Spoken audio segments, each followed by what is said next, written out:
Le Barça a déjà trouvé un remplaçant à Julián Álvarez s'il n'arrive pas à quitter la prison qui est l'Atlético Madrid. Ceux qui disaient que le Paris Saint-Germain c'était une prison. Julian, y a quoi? Y a une bonne nouvelle, y a un truc qu'on sait pas, pourquoi tu souris?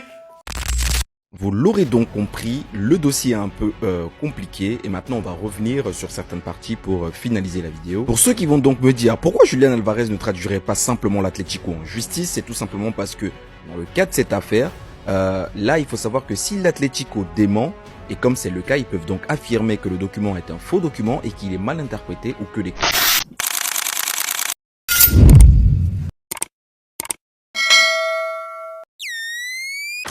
S'il n'arrive pas à quitter la prison qui est l'Atlético Madrid. Ceux qui disaient que le Paris Saint-Germain c'était une prison. Vous dites quoi de l'Atlético Madrid? Depuis la Coupe du Monde, Julián Álvarez a décidé, a même mis des rumeurs envers le Paris Saint-Germain en expliquant à l'Atlético Madrid qu'il veut quitter le club. La personne où il devrait avoir le plus confiance sur cette planète, son entraîneur, il veut le voir pour s'expliquer, pour évoluer. Trouver des solutions ensemble. Il va le voir. Il part en vacances. Le Barça, on dit perdu pour perdu, ok? Pas de souci. On bascule sur Luis Suarez. Non, je te parle pas de l'ancien qui mordait tout le monde. Pas du tout. Ça a été un flop à l'Olympique de Marseille. En même temps, tu vas me dire le club qu'il a choisi. À la limite. Ils vont se basculer sur un mec qui a fait une saison exceptionnelle avec le Sporting en Ligue des Champions. Bravo. Bravo. Moi, je pense sincèrement que le mercato du FC Barcelone est exceptionnel cette saison. Il est égal au Paris Saint-Germain parce qu'ils n'ont pas fait des achats débiles. Et ça, c'est à noter parce que avoir un plan B à Julián Álvarez qui est exceptionnel, il viendra potentiellement pas. Tu as un plan B de ce niveau-là, c'est fort. Le Barça, ça va être fort cette saison. Moi, je vous le dis. Mais la prison de l'Atlético Madrid, ça, je l'oublierai jamais. Dis-moi ce que tu penses d'abord sur ce jour-là, en second plan de Julián Álvarez et de tout ce que je viens de te dire. Et abonne-toi, wesh. On entre dans une phase décisive. Normalement, dans les prochaines heures, il y a la réunion entre Gilles Marine, président de l'Atlético, avec Julián Álvarez. Il y aura Cholo Simeone. Les gars, là, les négociations vont s'intensifier. Le Barça est en train de mettre la pression. Álvarez veut absolument jouer au Barça. Il va venir, je crois, et moi. Dans les prochains jours, il sera joueur du Barça. Julian, y a quoi? Y a une bonne nouvelle, y a un truc qu'on sait pas, pourquoi tu souris? Parce que moi, je vois pas de bonnes nouvelles, hein. Julián Álvarez et Diego Simeone se sont entretenus avant l'entraînement aujourd'hui. L'attaquant expliquant sa situation à son entraîneur, Simeone a réitéré que la décision appartient au club et s'est proposé pour soutenir Julián sur le plan sportif. L'entraîneur compte sur lui pour la saison prochaine. Apparemment, même hier, Julián Álvarez s'est entretenu avec Almeny, qui lui a donné une réponse similaire à celle de Diego Simeone aujourd'hui. Almeny a réitéré que l'Atlético Madrid ne le vendra pas et que le club compte sur lui. Et apparemment, il y a eu un gros agacement de l'entourage d'Álvarez contre Cholo. On a eu aussi les agents de Julián Álvarez qui étaient présents au centre d'entraînement de l'Atlético Madrid aujourd'hui. Franchement, les gars, je vous mens pas, j'ai l'impression qu'on n'avance pas. Il y a des journalistes qui disent quelque chose, d'autres journalistes qui disent autre chose, des journalistes qui disent qu'on doit attendre, etc. Franchement, j'ai l'impression qu'on n'avance pas. Julián Álvarez, si tu sens que ça avance pas, te pointe pas à l'entraînement, mon gars. Il y a que comme ça que tu vas faire avancer les choses. En tout cas, aujourd'hui, on a eu le retour à l'entraînement de Lamine Yamal, Koubarsi, Olmo et Pedri. Comme vous pouvez le voir, le pote, il est KO. Normal, hier, il a organisé une big fête dans Barcelone pour ses 19 ans. Je vais pas rentrer dans les détails. En tout cas, si vous voulez des maillots pour la saison prochaine, Street Player, réduction avec mon code promo SSX sur tout le site, le lien il est en bio. Régalez-vous. Donc, vous pensez en commentaire, les gars, c'est pas vous abonner, vous êtes des bons, nous, on avance.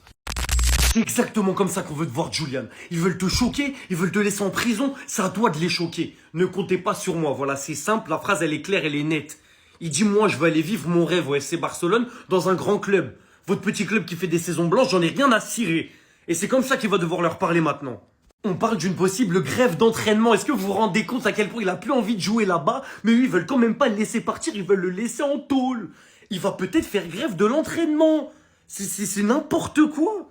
Álvarez est prêt à aller au clash avec l'Atlético pour signer à Barcelone. Il voulait rencontrer Simeone aujourd'hui pour lui faire part de sa décision de quitter le club. Bizarrement, Cholo n'est pas là. Très énervé, il arrive direct avec la phrase « Ne comptez pas sur moi ». Et il affirme aussi disposer d'une promesse de l'Atlético en février qui lui ont dit « Si tu veux être transféré cet été, on te transférera ».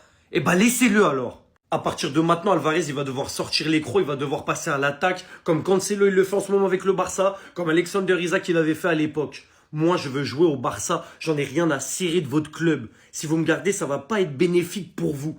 Donc, laissez-moi partir. Donc là, si on parle de grève de l'entraînement et tout, ça va aller très loin. Et c'est pas grave que ça aille très loin. Tant qu'il peut leur faire comprendre qu'ils sont en train de tuer sa carrière, là. Cette histoire, elle nous a fait ouvrir les yeux sur qui était l'Atlético de Madrid. C'est aussi simple que ça. Rien à cirer du bien-être du joueur. Rien à cirer de l'éthique. Nous, c'est que notre point de vue personnel et tout le reste, on n'en a rien à faire. Sur le terrain, déjà, c'est immonde ce qu'il propose. Aujourd'hui, c'est encore plus immonde avec cette histoire sur le mercato. À jamais, on haïra l'Atlético, peu importe l'issue de ce feuilleton. Si Alvarez reste, si Alvarez vient au Barça, si Alvarez va dans un autre club. Ce que vous avez proposé l'Atlético à un jeune joueur de classe mondiale qui veut aller faire sa carrière dans le club dont il rêve depuis tout petit, c'est inadmissible. Donc là, peu importe comment ça se finit, on vous détestera et on vous pressera. C'est comme ça que ça va se passer. L'attaquant argentin Julián Alvarez veut toujours quitter l'Atlético pour rejoindre le Barça. Les dernières infos, les gars, c'est qu'Alvarez se sent mal à l'aise avec la gestion et l'entraînement de Diego Simeone, donc le coach de l'Atlético Madrid. Il n'aime plus jouer sous les ordres de Simeone. Lui et son entourage estiment qu'il ne peut pas rester du côté des Colchoneros. Et toujours avec lui, on apprend également que l'entourage d'Alvarez a démenti les informations de sources de l'Atlético Madrid affirmant qu'il avait admis à ses coéquipiers qu'il avait fait en gros une erreur et regrettait la manière dont il avait géré la situation. Il n'a présenté d'excuses à personne et veut quitter le club de l'Atlético.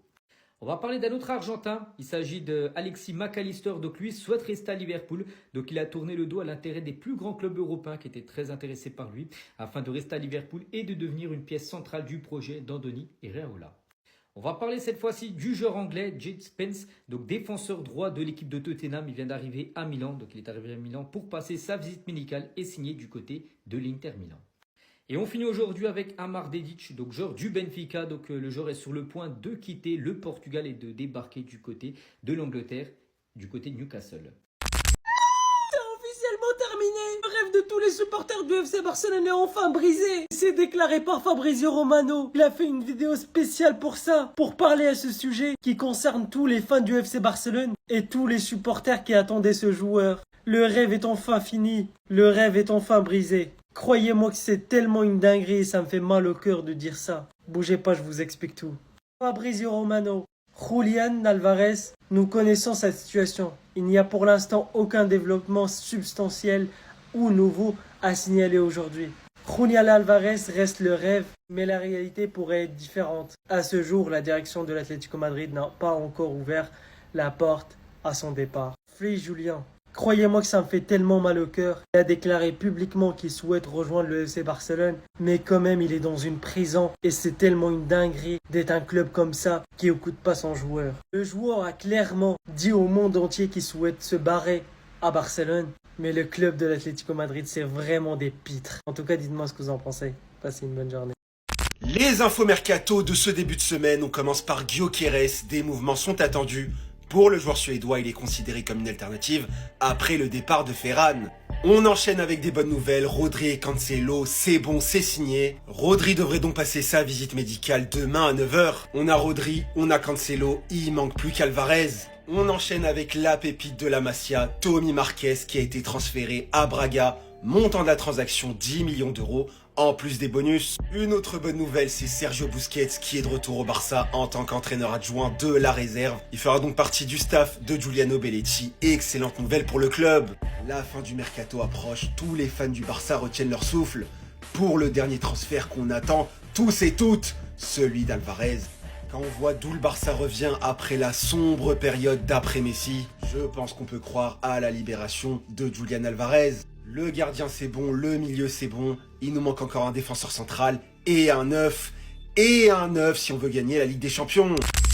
Vous l'aurez donc compris, le dossier est un peu compliqué et maintenant on va revenir sur certaines parties pour finaliser la vidéo. Pour ceux qui vont donc me dire pourquoi Julián Alvarez ne traduirait pas simplement l'Atlético en justice, c'est tout simplement parce que dans le cas de cette affaire, là il faut savoir que si l'Atlético dément, et comme c'est le cas, ils peuvent donc affirmer que le document est un faux document et qu'il est mal interprété ou que les conditions ne sont pas exactement remplies. De ce fait, le juge de l'urgence va se déclarer incompétent, il va renvoyer l'affaire vers un procès classique et ce procès classique-là, il peut prendre 12 à 24 mois. Ça veut dire que c'est le temps de remplir les dernières saisons qui lui resteraient donc du côté de l'Atlético et tout simplement, ça devient encore plus compliqué.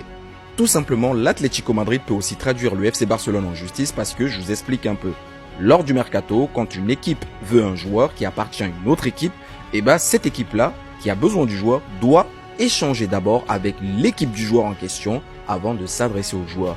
Bon, C'est comme ça que ça se passe, mais en off, il y a beaucoup de clubs qui parlent d'abord au joueur ou avec l'agent du joueur en question pour lui faire valoir le projet du club. Et s'il est d'accord avec cette constance, il peut donc dire engager les démarches.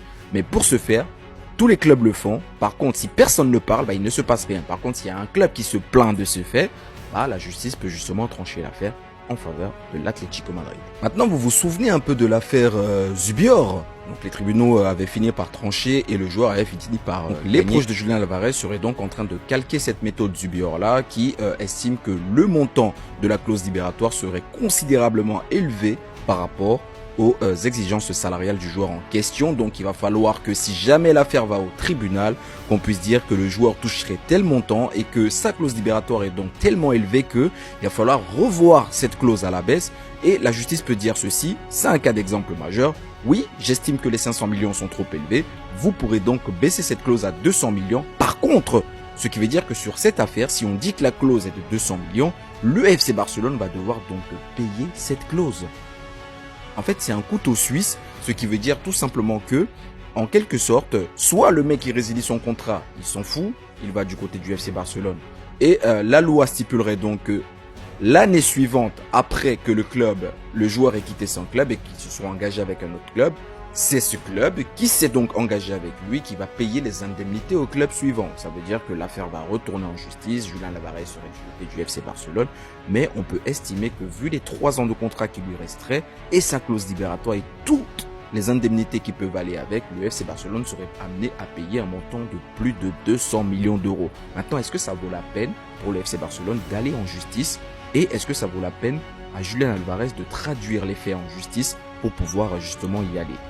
Et la dernière session qu'il faut savoir, c'est que je vous avais parlé du montant de 150 millions d'euros au départ de la vidéo dans la partie 1 concernant le Real Madrid vis-à-vis de Julián Álvarez. Ce qu'il faut savoir, c'est que cette clause sous seing privé était une clause qui disait que s'il y a un club qui se présente et qui joue la Champions League et qui paye ce montant de 150 millions d'euros, Atlético Madrid peut céder son joueur. Maintenant, ce qu'il faut savoir, c'est que cette clause n'est active que quand il n'y a pas un autre club qui a déjà fait cette proposition. En l'occurrence, le Real l'avait déjà fait. C'est pour ça que vous entendez la guerre des clans entre le Real et le FC Barcelone aujourd'hui qui a éclaté.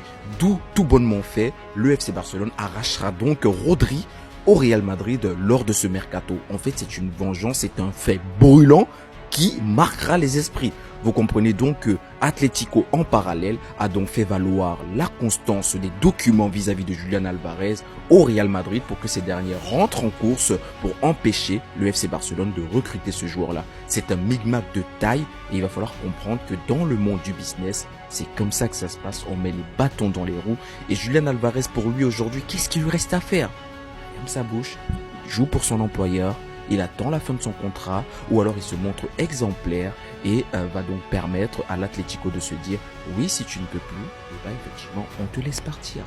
Est-ce que finalement ça sert à quelque chose de voir Julián Álvarez rentrer en clash avec son club pour rejoindre le FC Barcelone? Je dirais non. Julián Álvarez il va donc dire à l'Atlético Madrid ne comptez pas sur moi pour la saison. Est-ce que ça vaut le coup? Non plus. Pour moi, si vous me posez la question à savoir qu'est-ce que tu aurais fait à la place de Julián Álvarez, moi je vous cache pas qu'à chaque fois qu'on va me faire des passes décisives, je vais rater volontairement les buts. Je vais faire en sorte que, je vais pourrir la vie, mais sur le terrain, de telle manière qu'on se dise que je n'ai plus les capacités de jouer à l'Atlético. En fait, le club va tellement être dégoûté qu'à un moment donné, il va être obligé de me vendre. C'est tout ce que je pourrais faire pour m'en aller. Donc, vous à la place de Julián Álvarez, qu'aurez-vous fait et qu'avez-vous vraiment compris de ce dossier et qu'en pensez-vous réellement? Oui, la famille, vous avez écouté les propos de ceux qui ont donné leur avis sur Álvarez. J'aimerais tout d'abord vous poser la question, qu'en pensez-vous réellement d'Álvarez? Va-t-il quitter réellement la prison de Atlético pour rejoindre finalement le FC Barcelone? Là, j'aimerais juste vous lire dans les commentaires. J'ai hâte de vous lire dans les commentaires parce que l'affaire devient un peu, je veux dire, louche ou même bizarre en fait.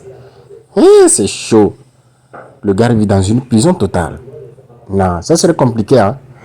À mon avis, ça serait un peu compliqué pour que Álvarez puisse arriver au Barça. Mais bon, on va un peu espérer voir ce qu'il peut faire pour que ce dernier puisse rejoindre finalement Barça. Et au meilleur moment en fait. Alors, on se dit à la prochaine vidéo.